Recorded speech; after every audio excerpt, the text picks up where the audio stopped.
Patay ang 64 anyos nga lalaki human maunay sa iyang shotgun nga mibuto sa balay sa iyang igsuon sa Purok 5 Barangay Manalungon, Santa Catalina.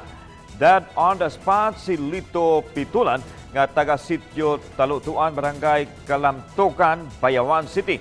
Gumikan sa man pinusilan sa dughan.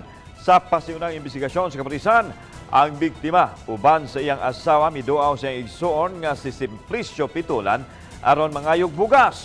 Nag-inom ang nagsuon og gipatong ang shotgun sa lamisa. Apan nahulog kini og aksidenteng mibuto. Ang biktima naigo sa dughan nga maoy hinungdan sa iyang hinandaling kamatayon. Ang hepe sa kapulisan sa Santa Catalina nga si Police Major Enrique Asonio miingon nga ang ayan untang kasuhan si Lito Pitulan og illegal possession of firearms ug paglapas sa eleksyon campaign. Apan wa na sila'y mahimo kay patay na ang biktima.